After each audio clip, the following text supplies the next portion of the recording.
Okay, squawk squawk, fellow sorrowers. To continue, we have sixth up, Charles Manson, aka Charlie, and the archontic influence that he called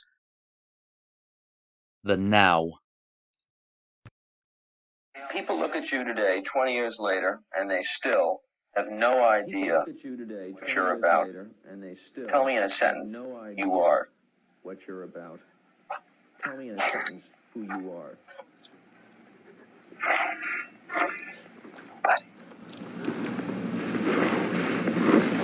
Nobody.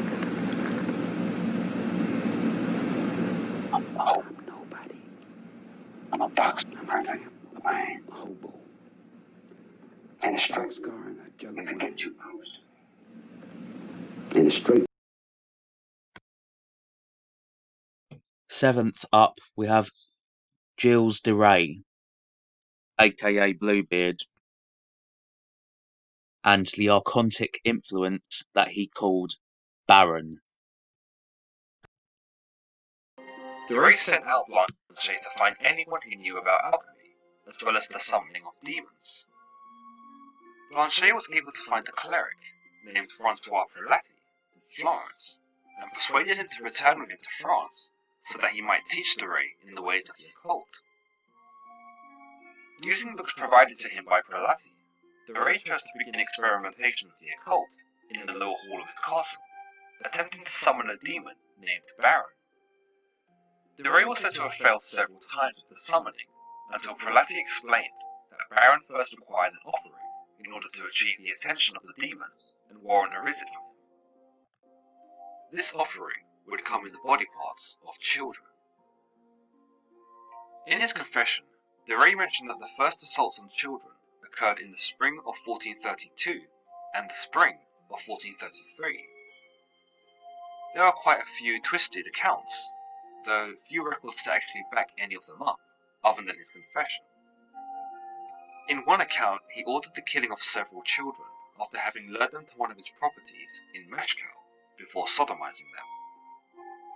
Whether this was part of his deal with the demon Baron, or for the sake of his own deviancy or insanity, is unknown.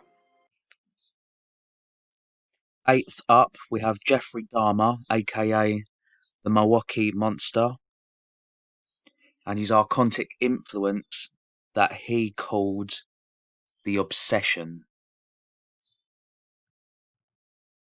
No, at the time, it was almost addictive. It was almost a surge of energy. I wouldn't have to worry about any of their needs or anything. I just had complete control of the situation. And I even went so far as planning on setting up an altar with the 10 different skulls and skeletons. And what was the purpose of the altar going to be? As a sort of memorial. A point where I could, I don't know, it's so bizarre and strange, it's hard to describe. A place where I could collect my thoughts and feed my obsession.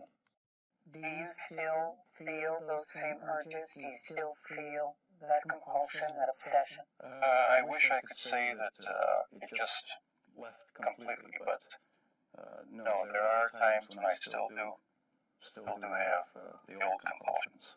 Could you be helped? No, I was dead set on going with this compulsion. It was the only thing that gave me any satisfaction. Do you know what started it? Was there any kind of incident that you can remember? To this day, I don't know what started it. And the person to blame is sitting right across from you. That's the only person. Ninth up, we have John Wayne Gacy, aka the Killer Clown, and his archontic influence that he called Pogo.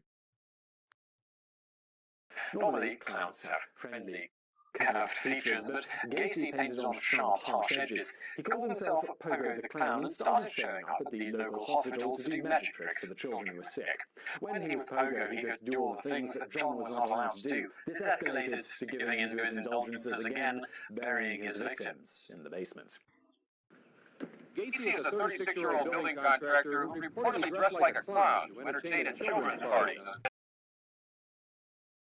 And last but not least, the 10th up and final cavity infection and evidence of Tommy Lynn Sells, aka the Coast to Coast Killer, and the archontic influence that he called the Dragon. It's the sensation of the blood. It's the sensation tying that scarf around your neck and just watching your eyes. It's the sensation seeing that skin pull. It's sensation taking that knife and just pulling and knowing it's sharp enough just go all the way up. Was there anything different the first time when you killed a person?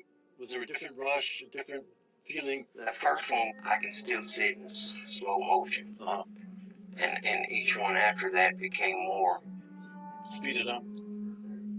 More routine. I can't find the dragon I'm chasing no more. I can't find that rush, that same release of anger I felt that first time. So there was a release of anger? Oh, without a doubt. It is like busted a piece of glass and there's just little shivers all up in there.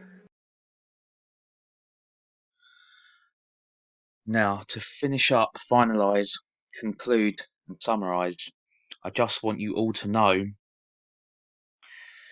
that I am fully aware, as you should be too, that some of these so-called serial killers or mass murderers, some of them are MK Ultra victims, some of them are CIA agents, some of them were part of certain satanic and Saturnian organizations such as the Process Church and the OTO. Some of them were merely crisis actors. But that does not mean that that same archontic influence was not present and only presented itself to them, leaving them as only a husk.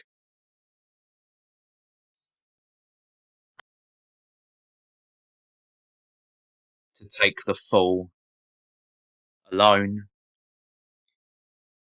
as just the guy, just the nobody,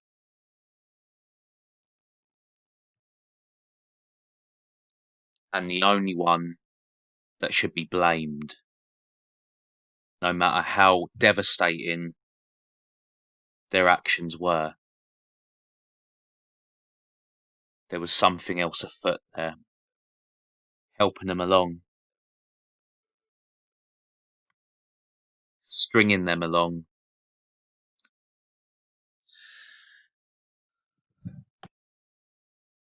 and lying to them all along.